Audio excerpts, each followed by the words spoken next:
Lens बना लिया। कौन सा लेंस है? ऑब्जेक्टिव, ऑब्जेक्टिव लेंस है। इसके सेंटर को ओ से डिनोट करते हैं।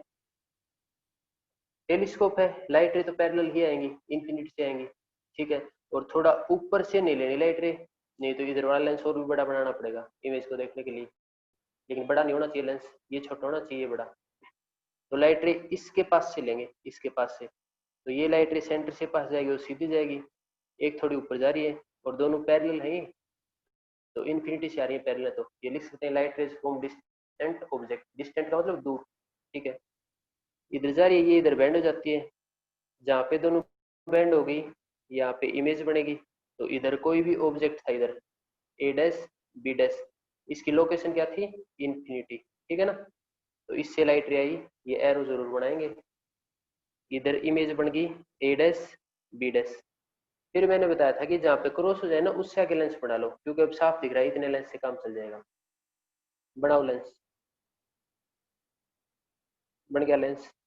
जितना नीचे उतना ही ऊपर होना चाहिए। कुछ बच्चे यहाँ से बना देते हैं नीचे सारा, ठीक है, तो पेंसिल एक्सिस बीच से जानी चाहिए। इसके बाद क्या स्टेप बताया था मैंने?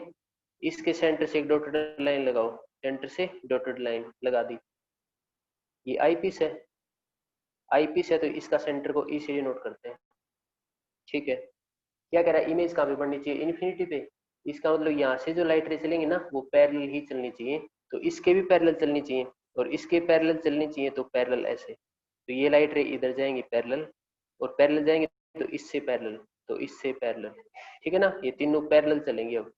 तो ये लाइट रे नहीं है, ये तो एक ऐसी डॉटेड लाइन है। तो ये लाइट रे दोनों पैरेलल जा रही हैं, इधर से हम देख रहे हैं, तो इधर आई भी बनानी है ना, आई। तो इधर से हम देख रहे हैं, इधर से देख रहे हैं, तो ये पैरेलल आ रही है, तो ना ही इधर इमेज बनेगी और ना इधर कहीं पर भी नहीं बनेगी, है ना। तो कहाँ पे बनेगी? इन्फिनिटी पे। Infinite distance, what is infinite distance which can not be defined, जिसको डिफाइन ही नहीं कर सकते वहां पे बनेगी, ठीक है। तो ये पैरेलल लाइट रे जा रही है, ये पैरेलल लाइट रे इस पे एंगल बीटा बनाती हैं, तो इमेज ने इस पे एंगल बना दिया बीटा। ऑब्जेक्ट एंगल यहाँ पे बना रहा है ना, ऑब्जेक्ट एंगल यहाँ पे अल्फा, और इसका अपोजिट वाला एंगल ये भी अल्फा है, ठीक है। ठीक है, तो बन गया। ये क्या डिस्टेंस है? इसकी इमेज बनी है यहाँ पे, तो ये तो इमेज का डिस्टेंस है ऑब्जेक्टिव के लिए। ये कौन सा डिस्टेंस है? ये इमेज इसके लिए ऑब्जेक्ट का काम करेगी, तो ये ऑब्जेक्ट का डिस्टेंस किससे? आई पीस से। इमेज कहाँ पे बनेगी? इन्फिनिटी पे, तो उसको तो यहाँ पे कहाँ पे रिप्रेजेंट करें? रिप्रेजेंट कर ही नहीं सकते, ठीक है। अब देखो, मैंने ये बताया था पैरेलल लाइट आएंगी तो इसके फोकस पे बढ़ेंगे, फोकस पे, तो ये फोकस है, ये वाला क्या है? फोकस। इसका फोकस है इसके फोकस पे, तो एफ ओ, ठीक है। तो इसका डिस्टेंस क्या हो गया? एफ ओ, फोकल लेंथ होगी, तो ये डिस्टेंस फोकल लेंथ के इक्वल है, फोकल लेंथ के इक्वल, ठीक है। इसने भी फिर इमेज इन्फिनिटी पर ही बना दी, ऑब्जेक्ट इन्फिनिटी पे था और इसने इमेज भी इन्फिनिटी पर ही बना दी। कहाँ पे बनानी है? इन्फिनिटी पे। और इन्फिनिटी पे इमेज कब बनेगी? जब ये ऑब्जेक्ट हम इसके कहाँ पे रखें? इन्फिनिटी पे इमेज कब बनेगी? पीछे वाली सारी चीजें याद है तो इसमें दिक्कत नहीं आएगी। इन्फिनिटी पे इमेज कब बनेगी? जब इसके हम फोकस पे ऑब्जेक्ट रखें। तो इसी कॉन्सेप्ट से हम आगे आसानी से पढ़ सकते हैं कि ये इमेज कहाँ पे बनेगा? इन्फिनिटी पे। और ये इमेज इन्फिनिटी पे तभी बना सकता है जब ये ऑब्जेक्ट है ना इसके फोकस पर हो। तो ये वाला फोकस इसका भी है, ये वाला फोकस इसका भी है, तो ये ए डैश बी डैश था, इस बी डैश को मैं इधर लिख लेता हूँ। तो ये वाला फोकस इसका भी है और इसका भी है, दोनों का है। इसका फोकस भी यहीं बढ़ेगा और इसका फोकस भी यहीं। तो ये वाली फोकल लेंथ इसकी है ऑब्जेक्टिव की, और ये वाला डिस्टेंस इसका फोकस भी यहाँ पे बढ़ेगा, तो इसकी फोकल लेंथ भी ये होगी। तो ये किसके इक्वल है? ये किसके इक्वल है? इसकी फोकल लेंथ की इक्वल। तो इसकी फोकल लेंथ की इक्वल एफ ई आ गया यहाँ पे, ठीक है ना, एफ ई। ये क्या है? F E, focal length of eyepiece. क्योंकि ये वाली इमेज अगर इसके फोकस पे बनी है तो ही फिर ये फाइनल इमेज इन्फिनिटी पे बना सकता है, ये रूल है। चलो मैग्निफिकेशन निकालनी है, very simple, beta by alpha, tangent beta by tangent alpha. Tangent beta कहाँ पे? ये रहा, परपेंडिकुलर बाई बेस, ये रहा A dash B dash, A dash B dash अपन में बेस कौन सा है? बी डैश ई, बेस है B dash E. Tangent alpha ये रहा, परपेंडिकुलर बाई ये बेस, तो परपेंडिकुलर क्या है ए डैश बी डैश, और इसके अपन में क्या आएगा बी डैश ओ, तो नीचे आएगा बी डैश ओ, ऊपर लिख दिया बी डैश ओ, इससे कट गया, क्या बच गया बी डैश ओ। बताओ बी डैश ओ की वैल्यू कितनी है F O, B dash O की वैल्यू कितनी है एफ ओ, इससे इधर है तो पॉजिटिव, तो ये पॉजिटिव है। बी डैश ई की वैल्यू, बी डैश ई की वैल्यू कितनी है यू ई, और यू ई किसके इक्वल है एफ ई के इक्वल, एफ ई के इक्वल है, और इससे ये डिस्टेंस इधर है, इधर वाले डिस्टेंस नेगेटिव, इधर वाले डिस्टेंस नेगेटिव। तो आ गया हमारा आंसर। मैग्निफिकेशन टेलीस्कोप की जब फाइनल इमेज इन्फिनिटी में बनेगी तो minus F O by F E, minus F O by F E. जब लिस्ट डिस्टेंस पे बनेगी तो क्या है minus F O by F E, one plus F E by D, इतनी है। ठीक है, बिल्कुल आसान है। किसी को कुछ पूछना हो तो बताओ, इसमें से कोई भी डाउट हो तो बताओ। तो चलो देखो एक बार मैं रिवाइज करवा देता हूँ।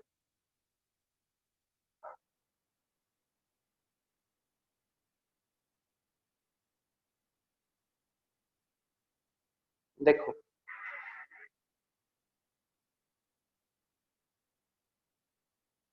ये है जब इमेज लिस्ट डिस्टेंस पे बनेगी तो मैग्निफिकेशन है F O by F E, और इन्फिनिटी पे बनेगी तो ये हट जाएगा, ये वाला फैक्टर हट जाएगा F O by F E.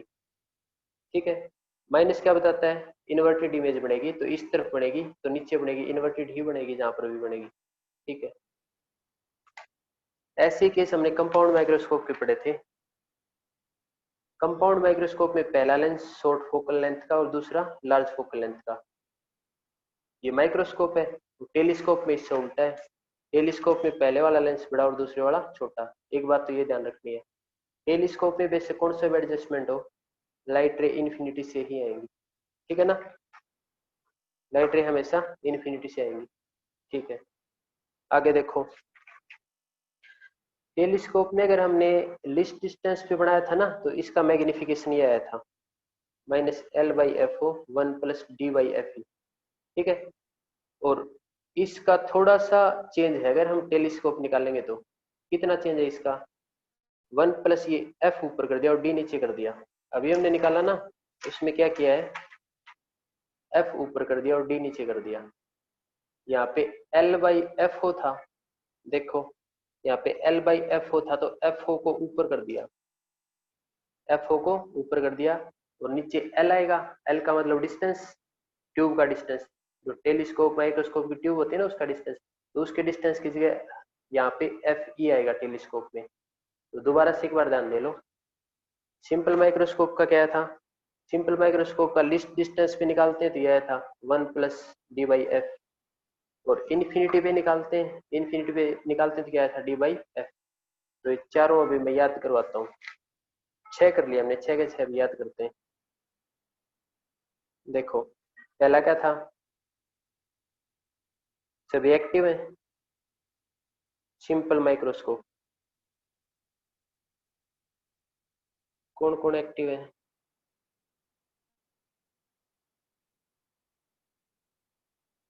Geetu video नहीं है, नूरन, राखी, ऋषभ, सुनील,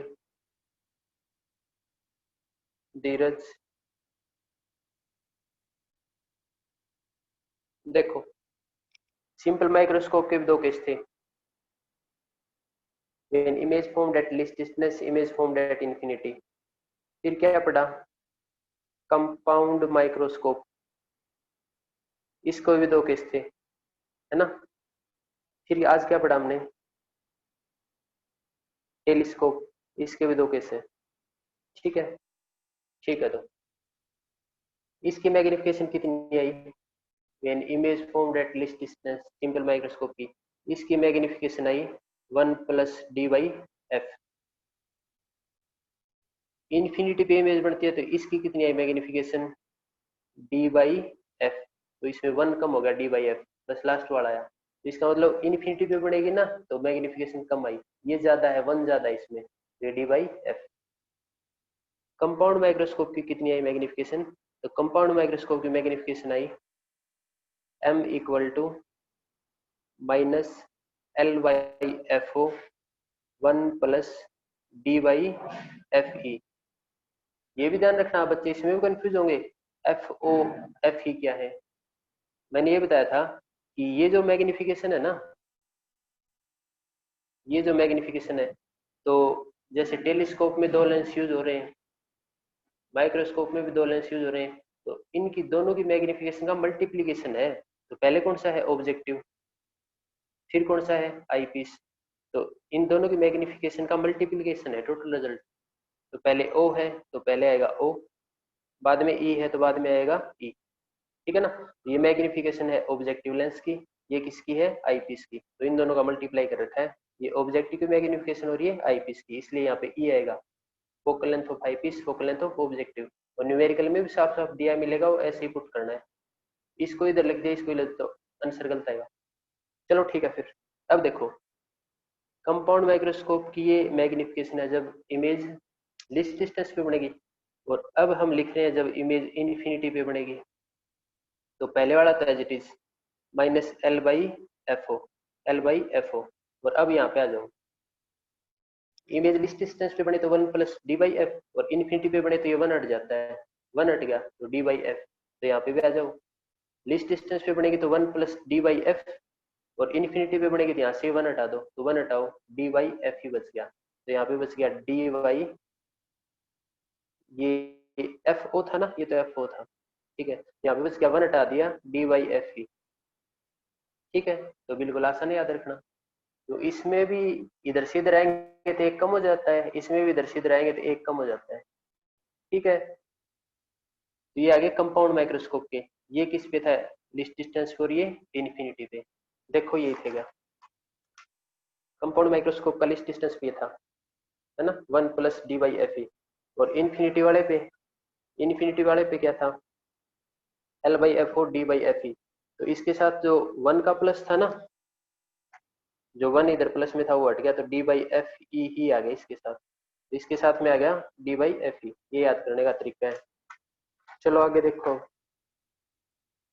टेलीस्कोप में, टेलीस्कोप का हमने अभी निकाला। तो टेलीस्कोप की मैग्निफिकेशन पहले इसकी लिखने जब लिस्ट डिस्टेंस पे बनेगी, और लिस्ट डिस्टेंस पे बनेगी तो यहाँ पे देखो, यहाँ पे दोनों जगह ही एफ आएगा, दोनों जगह ही एफ, नीचे एफ ओ है ना। तो मैंने बताया था टेलीस्कोप उल्टी है, ये वाला लेंस इधर आ जाता है और ये वाला इधर उल्टा होता है। तो उल्टा करो, इसको उल्टा करो, ऊपर ले जाओ, तो इसको ऊपर ले गए, तो इसको हम ऊपर ले गए एफ ओ, तो नीचे एल आएगा ना, एल की जगह बस याद रखना है एफ ई आएगा, एफ ई, ठीक है।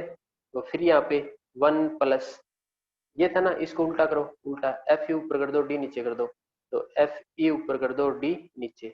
ये है याद रखने का तरीका, ठीक है, ये याद रखने का तरीका। और ये माइनस का आएगा, ये माइनस का तो ये भी माइनस का, ठीक है। और इसका अगर इन्फिनिटी का केस आएगा टेलीस्कोप का, और इन्फिनिटी का अगर केस आएगा, तो हम कह रहे थे कि यहाँ से इधर जाते तो एक कम हो जाता है, यहाँ से इधर गए तो भी एक कम हो गया था, और यहाँ से नीचे जाएंगे ना तो ये सारा ही कम हो जाएगा, ये यहाँ से रिमूव ही हो जाएगा। ओनली आंसर आएगा F O by F E. तो ओनली आंसर आएगा एफ ओ अपॉन में एफ ई, और ये माइनस का है, ये सोल्व कर रखा है, ये ऊपर वाली इसी का सोल्व कर रखा है इन्फिनिटी वाला, तो ये सारा ही रिमूव हो जाएगा यहाँ से, ठीक है। तो ये तरीके हैं याद रखने के। अगर ये तरीके तुम्हारे याद है ना, तो इसका फायदा क्या है, इसका फायदा ये है, ये डायग्राम बनाओ, डायग्राम बना के सीधा लिखो M is equal to beta V alpha, tangent beta V alpha. यहाँ पर जो भी ट्रायंगल दिख रहे हैं ना, उनमें से पुट कर दो, और आगे पुट करके अगर सोल्व करके एग्जैक्ट आंसर नहीं आ रहा है, तो फॉर्मूला सीधा याद रखो। क्या सीधा याद रखो कि फॉर्मूला ये था इन्फिनिटी वाला, तो ये लिख दो कि इसके आगे सीधा ये लिख दो, ये आंसर आ गया हमारा। बेशक यहाँ पे पुट करने से ना रहा हो, अगर गलती एग्जाम में हो भी जाए तो सीधा ये आंसर लिख दो। एग्जामिनर के पास इतना टाइम नहीं होता कि ये ए डैश बी डैश अपॉन में बी डैश सी कहाँ पे है, ये रहा A dash B dash upon में बी डैश सी, यहाँ पे चेक करने का टाइम नहीं होता, और ना ही चेक करता है एग्जामिनर। क्या देखता है एग्जामिनर, एग्जामिनर ये देखता है ये फॉर्मूला ठीक है, ये भी ठीक है, ये भी ठीक है, इसका मतलब इनकी वैल्यू यहाँ से निकाल के सोल्व करके ये आंसर आएगा, तो आंसर सही आ गया, तो ये सारा सही है। और तुम खुद से सोल्व करके प्रैक्टिस करना, यहाँ पे वैल्यू पुट करोगे ना तो ज्यादातर क्या गलत आएगा आंसर, कहीं पे माइनस की गलती कर दोगे, कहीं पे कुछ गलती कर दोगे, कहीं पे यही गलती कर दोगे, बी ओ लिख दोगे यहाँ पे, फिर कहोगे एफ हो तो हमारा आंसर नहीं आया, यहाँ पे यू ई लिख दोगे, फिर कहोगे एफ ही तो नहीं आया। तो ये सारी चीजें बार बार प्रैक्टिस करने से याद हो जाएंगी कि बी ओ की जगह एफ लिखना है, यू ई की जगह एफ। ऐसे अगर हम ये डेरिवेशन कर रहे हैं, ये डेरिवेशन टेलीस्कोप का, सोल्व कर रहे हैं सारा, तो ये फॉर्मूला तो हमारे याद है, सभी में यूज होता है। यहाँ पे वैल्यू पुट करके सोल्व करें, आंसर नहीं आया, नहीं आया तो ये मत लिखो कि हमारा गलत आ गया, सीधा ये लिख के और ये लिख के सीधा आंसर लिख दो कि ये आ गया।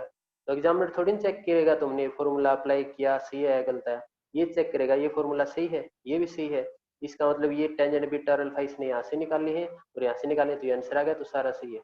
एक भी नंबर नहीं कटेगा कहीं पर भी, अगर बीच में बेसिक यहाँ पे कैलकुलेशन में गलती हो, अगर फर्स्ट वाला लास्ट वाला और डायग्राम सही है तो। ठीक है, ठीक है, तो एग्जामिनर डायग्राम चेक करेगा बिल्कुल सही है या नहीं है, फर्स्ट फॉर्मूला और लास्ट, तो इसलिए इनके रिजल्ट याद होने चाहिए, और रिजल्ट याद रखना बिल्कुल आसान है। ठीक है, तो आज के लिए यही काम है, सिंपल माइक्रोस्कोप से स्टार्ट करके और टेलीस्कोप तक सारे डायग्राम याद होने चाहिए कि डायग्राम कैसे बनेंगे, और उसके बाद सभी के अंदर सेम फॉर्मूला लगेगा, ये वाला सेम, और सेम फॉर्मूला लगाने के बाद सभी के रिजल्ट क्या है। ठीक है, तो कल क्लास में यही सुनूंगा, और कोई ऐसा नहीं करेगा कि मेरा वीडियो नहीं हो रहा, नेटवर्क नहीं है या कोई और प्रॉब्लम है। सभी को याद होनी चाहिए, माइक्रोस्कोप से लेके यहाँ तक एग्जाम में कम से कम नियरली 10 मार्क्स का आएगा इसमें से, सिंपल माइक्रोस्कोप, कंपाउंड माइक्रोस्कोप और टेलीस्कोप। कोई भी प्रीवियस ईयर का पेपर उठा के देखोगे, इनमें से क्वेश्चन जरूर आएगा, जरूर आया हुआ है, आज ही देख लेना उठा के। ठीक है, तो इनका डेरिवेशन या फिर न्यूमेरिकल, न्यूमेरिकल तो तब होंगे ना जब ये फॉर्मूले याद हो जाएंगे, तो यही काम है कल के लिए। ठीक है, कुछ पूछना हो तो बताओ।